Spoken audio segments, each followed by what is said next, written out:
एक खलनायक जिसने उड़ाई रातों की नींद, जिसने उड़ाया दिन का चैन, जिसकी है पुलिस को तलाश, जिसके आगे एसओजी और एटीएस भी आचार। ऑपरेशन आनंद पाल।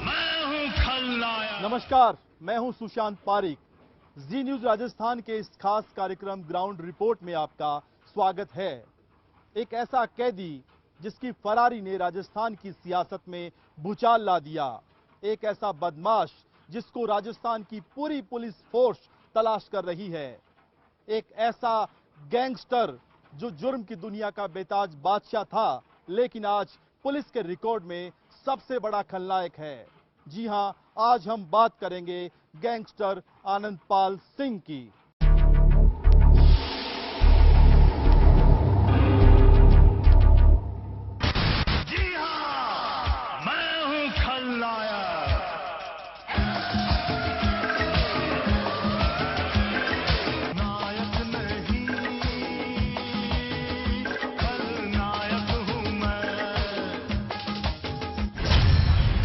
राजस्थान का सबसे बड़ा खलनायक,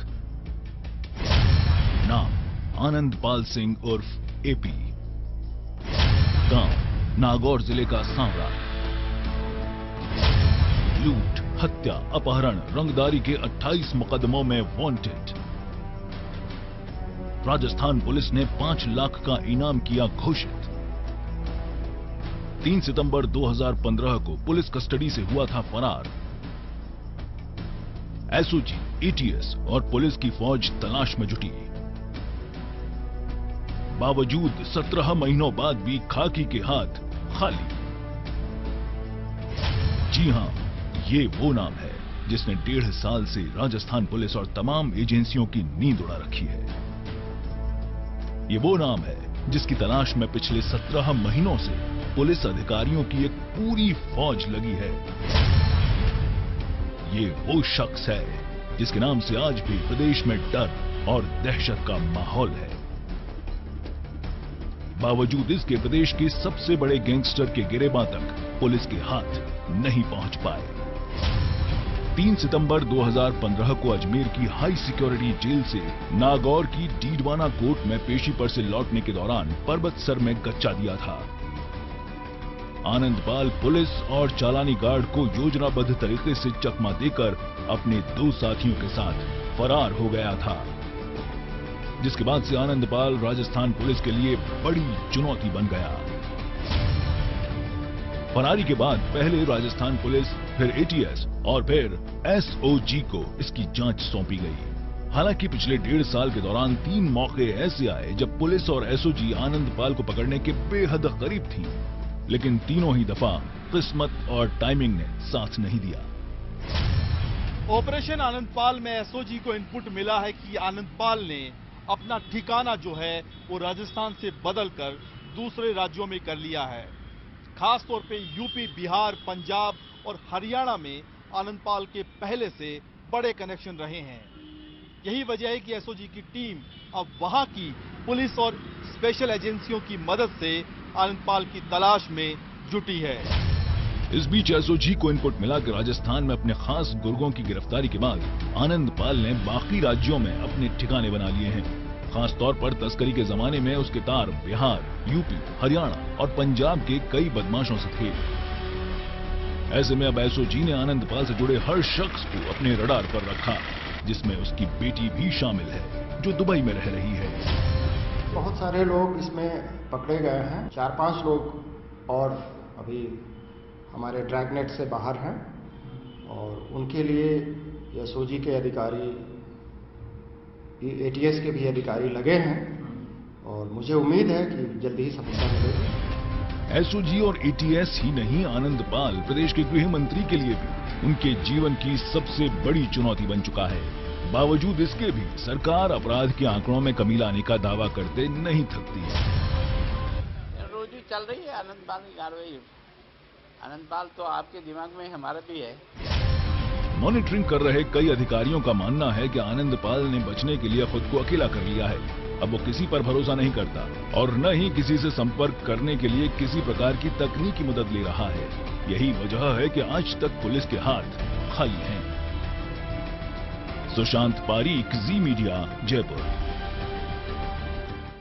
भले ही इन 17 महीनों में राजस्थान पुलिस और एसओजी आनंदपाल को गिरफ्तार नहीं कर पाई है, लेकिन इस दौरान जुर्म की दुनिया की बड़ी गंदगी को साफ कर दिया गया है।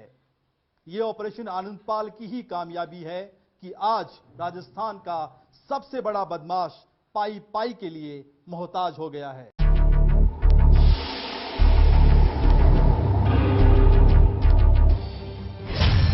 पाई पाई को मोहताज आनंदपाल, 200 करोड़ की संपत्ति की सीज, गिरफ्त में 100 से ज्यादा गुर्गे। फरार गैंगस्टर आनंदपाल बेशक पुलिस की गिरफ्त से कोसों दूर है, लेकिन ऑपरेशन आनंदपाल कई मायनों में कामयाब रहा। एसओजी की कमान तेज तर्रार आईपीएस ऑफिसर दिनेश एमएन के पास आने के बाद इस अभियान में भी तेजी आई। राजस्थान पुलिस, एसओजी और एटीएस की टीमों ने गैंग के 100 से ज्यादा गुर्गों को पकड़ने में कामयाबी हासिल की। इन बदमाशों की गिरफ्तारी से आनंदपाल के गैंग का पूरी तरह खात्मा हो सका।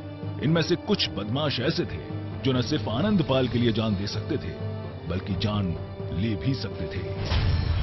ऑपरेशन आनंदपाल की सबसे बड़ी कामयाबी यह है कि इस पूरी कार्रवाई के दौरान 100 से अधिक गुर्गे आनंदपाल के गैंग के एसओजी की पकड़ में आ चुके हैं और 200 करोड़ से अधिक की संपत्ति सीज की जा चुकी है। एक तरीके से एसओजी ने गैंगस्टर आनंदपाल की पूरी तरीके से आर्थिक कमर तोड़ दी है, लेकिन अभी भी सबसे बड़ा मलाल यही है कि आनंदपाल को एसओजी नहीं पकड़ पाई है। पंकज गुप्ता उर्फ भैया जी, यूपी के मैनपुरी का रहने वाला पंकज गुप्ता आनंदपाल से अजमेर जेल में मिला। राजस्थान के बाहर यूपी, हरियाणा, बिहार, दिल्ली में आनंदपाल के लिए ठिकाने और फंडिंग का काम करता था।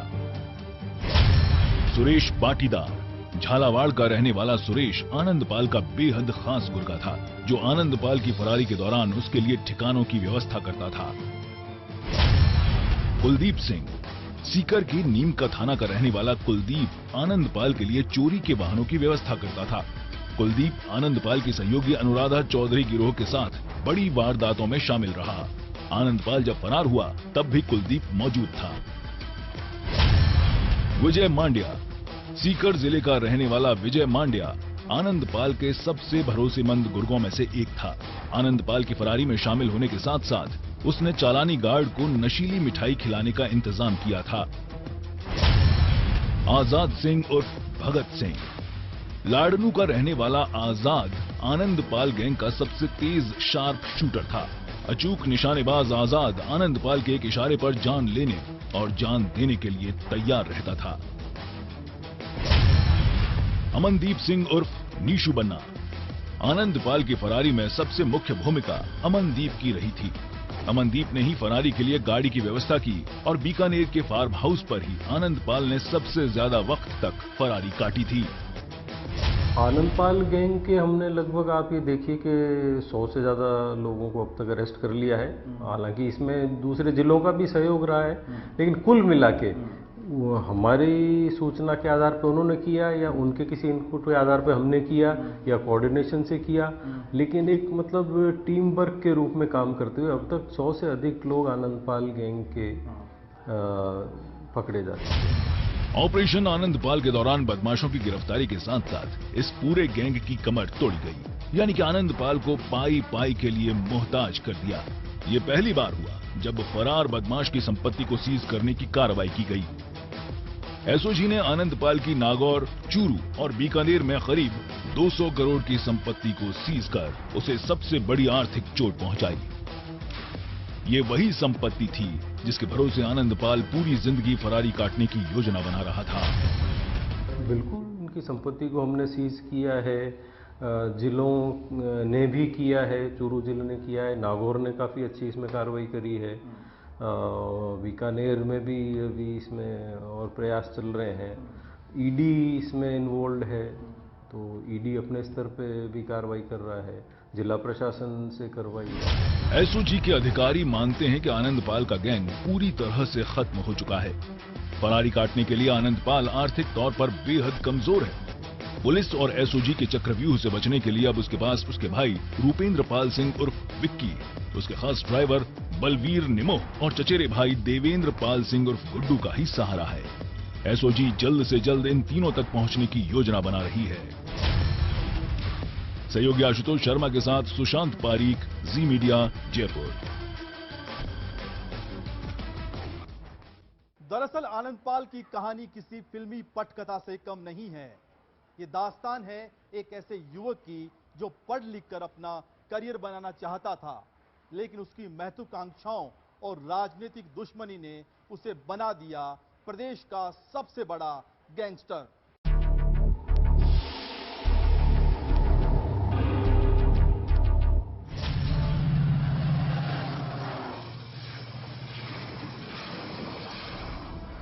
नागौर के डीडवाना रोड पर बसा छोटा सा गांव सांवरात। वैसे तो राजस्थान के नक्शे पर इस गांव की कोई खास पहचान नहीं है, लेकिन पिछले कुछ सालों में अगर ये गांव किसी वजह से जाना जाता है तो वो है आनंदपाल। जी हां, यही वो गांव है जहां ठाकुर हुकुम सिंह के घर आनंदपाल सिंह का जन्म हुआ था। घर पर आनंदपाल सिंह को पप्पू के नाम से बुलाया जाता था। प्रारंभिक शिक्षा गांव में होने के बाद आनंदपाल 12वीं की पढ़ाई करने लाड़नू और फिर आगे की पढ़ाई करने डीडवाना चला गया। डीडवाना में स्नातक करने के बाद आनंदपाल प्रतियोगी परीक्षाओं की तैयारी करने लगा था, लेकिन इसी दौरान उसका रुझान राजनीति की तरफ हुआ और साल 2000 में हुए पंचायत समिति के चुनाव में चुनाव जीता और प्रधान के चुनाव में पूर्व कैबिनेट मंत्री हरजीराम बोडक के पुत्र जगन्नाथ से 2 वोटों से चुनाव हार गया। इसी साल चुनाव में हरजीराम बोडक से उसका विवाद हुआ था और बस यहीं से शुरू हुआ आनंदपाल से गैंगस्टर आनंदपाल बनने का सफर।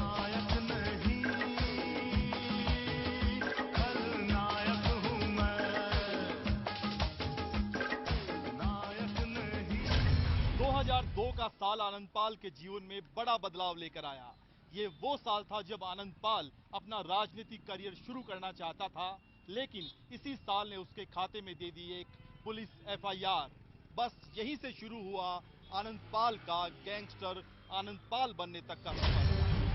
आनंदपाल के खिलाफ 2002 में पंचायत समिति में राज कार्य में बाधा पहुंचाने का मामला दर्ज हुआ और उसके बाद धीरे धीरे एक के बाद एक शुरू हुई महत्वाकांक्षाओं के धरातल पर बड़ा आदमी बनने की दौड़, जिसने उसे बना दिया लिकर किंग यानी शराब माफिया। लेकिन साथ ही उसके खाते में जुड़ गए लूट, हत्या, किडनैपिंग, रंगदारी के 28 मुकदमे।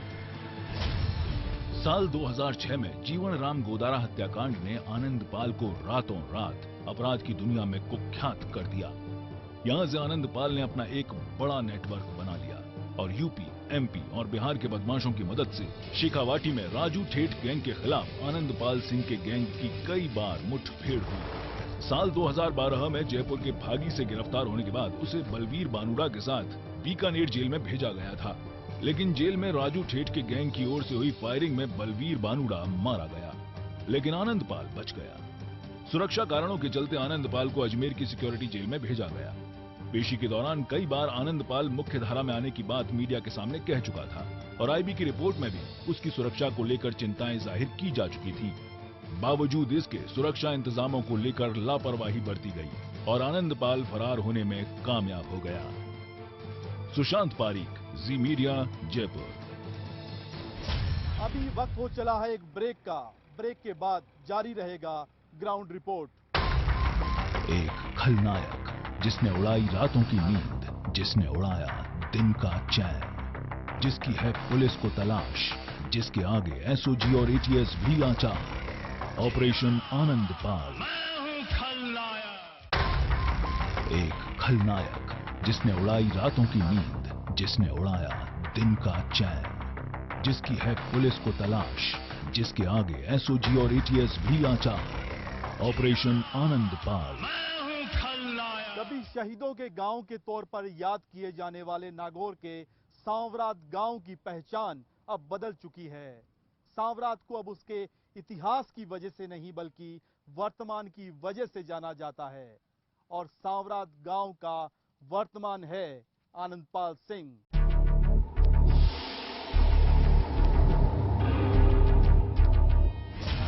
कहते हैं कि एक मछली पूरे तालाब को गंदा कर देती है। कुछ ऐसा ही हुआ नागौर के सांवरात गांव के साथ। कुछ सालों से बनी पहचान ने बरसों पुराने इतिहास को जंग लगा दी। पुलिस रिकॉर्ड या फिर मीडिया की सुर्खियों में इस गांव का नाम मोस्ट वांटेड बदमाश आनंदपाल के गांव के तौर पर ही लिया जाता है। लेकिन इतिहास के पन्नों को पलट कर देखें तो सांवरात गांव को उसके जवानों की वीरता और पराक्रम के लिए जाना जाता था। द्वितीय विश्व युद्ध में अकेले इसी गांव के 20 सैनिकों ने भाग लिया था, जिनमें से एक शहीद भी हुए थे। आज भी इस गांव में 100 से ज्यादा भूतपूर्व सैनिक हैं और तकरीबन 40 से ज्यादा सैनिक अभी भी भारतीय सेनाओं में अपनी सेवाएं दे रही हैं। यही वजह है कि गांव की नेगेटिव इमेज को लेकर ग्रामीणों को बेहद मलाल है। परेशानी, हम कहीं जाते हैं तो गाड़ियों को रुका लेते हैं कि आप आनंदपाल के गांव के, और वैसे उन्होंने कुछ गांव के शामिल ही हो सकता है। हमारा तो कोई लेना देना नहीं उनसे। तो कहीं भी जाते हैं तो परेशान तो करते ही हैं, लेकिन गांव में ऐसी बात नहीं है कि आनंदपाल ना तो यहाँ आता है ना कोई हमने कभी उसको देखा है। ऐसे काम करने के बाद में हमने उसे देखा भी नहीं है। आनंदपाल का यहाँ पर कोई नहीं ड्राइव है, कुछ नहीं है उनका, ना ऐसी बात हमने कभी सुनी है। सांवरात के ग्रामीणों का कहना है कि आनंदपाल की वजह से उन्हें काफी परेशानियों का सामना करना पड़ता है। सांवरात गांव के होने की वजह से हमें शक की नजर से देखा जाता है। यहाँ तक कि हमारी गाड़ियों की स्पेशल जांच होती है। कई मर्तबा तो गाड़ी को पुलिस पकड़ भी लेती है। 3 बंदे थे, 3 बंदों को उन्होंने अपने गाड़ियों में बैठा कर ले गए पूछताछ के लिए, और प्रेशर भी बनाया कि आपने इनको गोलीबारी में आप भी शामिल हो। और एक बाइक थी, उस बाइक को भी वहाँ पर ले जाया गया, और बाइक को ले जाने के बाद में उस कोर्ट से बाइक छुड़वाई गई थी। ये बहुत ही बड़ी पुलिस की मैं समझता हूँ नाकामी है, क्योंकि गांव वालों को प्रेशर क्यों बना रहे हैं गांव वालों पर। कभी अपने गांव से बेहद प्यार करने वाला आनंदपाल आज सांवरात के लोगों के लिए बड़ी मुसीबत बन चुका है। यही वजह है कि गांव के लोग नहीं चाहते हैं कि इस गांव को आनंदपाल के गांव के तौर पर जाना जाए। सांवरात से हनुमान तंवर के साथ सुशांत पारीक, जी मीडिया, जयपुर। आनंदपाल सिंह की फरारी के बाद राजस्थान की जेलों में सुरक्षा सिस्टम को मजबूत बनाने के लिए राज्य सरकार ने जो गंभीरता दिखाई थी वो अब नजर नहीं आती। अजमेर की हाई सिक्योरिटी जेल के लिए भी एक प्रस्ताव तैयार हुआ था, लेकिन उस प्रस्ताव का क्या हुआ कोई नहीं जानता। आलम यह है कि आज भी राजस्थान की जेलों के सुरक्षा तंत्र में कई बड़े सुराख नजर आते हैं।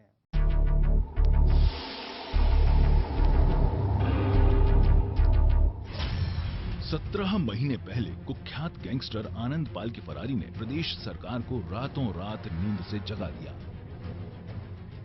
आनंदपाल के गिरेबां तक पहुंचने की जुगत में सरकार का ध्यान अजमेर की उस हाई सिक्योरिटी जेल पर भी पड़ा, जहां इस फरारी की फाइनल स्क्रिप्ट रची गई थी।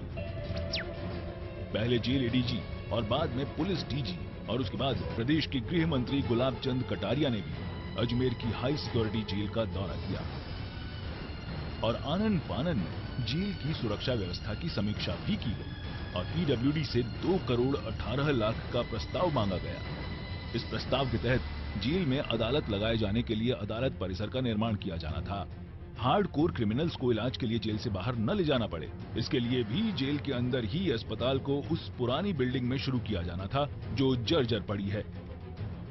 जेल की जर्जर हो चुकी 2 बैरकों का जीर्णोद्धार भी किया जाना था, लेकिन प्रस्ताव कागजों से आगे नहीं बढ़ पाया। प्रदेश की उच्चतम सुरक्षा प्राप्त जेलों में अजमेर की हाई सिक्योरिटी जेल को भी शुमार किया जाता है और ये वही जेल है जहां कैदी आनंदपाल को रखा गया था और बाद में आनंदपाल पेशी के दौरान लौटते हुए फरार हो गया। नजरें इस जेल की खामियों पर भी उठी, सवाल इस जेल की खामियों पर भी उठे और नतीजा आनंद फानन में जब प्रदेश के गृह मंत्री गुलाब चंद कटारिया ने इस हाई सिक्योरिटी जेल का निरीक्षण किया तो तमाम तरह की खामियों को सामने लाया गया। तय किया गया कि पीडब्ल्यूडी विभाग अगले 24 घंटे में एक प्रस्ताव देगा। उस प्रस्ताव में उन तमाम खामियों को उजागर किया जाएगा जो इस सुरक्षा में सेंध लगाने के लिए काफी मानी जा रही हैं। प्रस्ताव दिया भी गया। 2 करोड़ 18 लाख रुपए का ये प्रस्ताव तत्कालीन समय में दिया गया, लेकिन आज इस प्रस्ताव का क्या हुआ किसी को कुछ नहीं मालूम।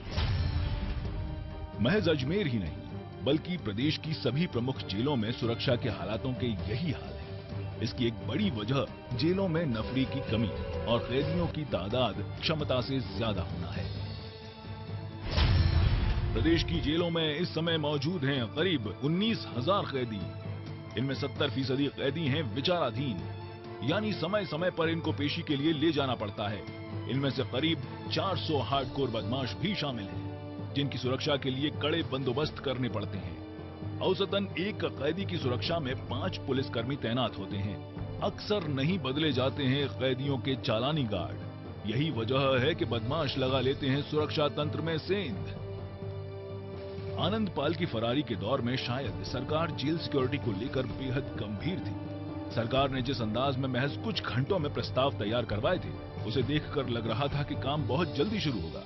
ये अलग बात है कि 1.5 साल से अधिक का समय गुजरने को है, लेकिन सरकार ने अपने ठंडे बस्ते से इस प्रस्ताव की गर्म फाइल को ही बाहर नहीं निकाला। हम लोगों ने ये प्रयास किया था कि जहां तक संभव हो अपने जो भी हार्डकोर अपराधी हैं उनकी पेशियां जो है अगर जेल परिसर में एक कोर्ट होती है और वहीं से हो जाती हैं तो आसानी रहती है। इसके साथ ही साथ जो दिन प्रतिदिन चिकित्सा संबंधी इनकी समस्याएं रहती हैं उसके लिए भी एक जो है डिस्पेंसरी या एक छोटा हॉस्पिटल निश्चित तौर पर ये प्रस्तावित किया गया था और इस संबंध में जो है कार्रवाई भी चल रही है, प्रस्ताव भी तैयार हुए हैं। दरअसल मुद्दा केवल आनंद पाल का ही नहीं है, बल्कि प्रदेश की जेलों में 400 दूसरे हार्डकोर बदमाश भी कैद हैं। कहीं ऐसा ना हो लाल फीदाशाही के शिकार बने सिस्टम की वजह से एक बार फिर कोई फरारी की योजना को दोहराए। इसलिए जरूरत है समय रहते सही और ठोस कदम उठाने की।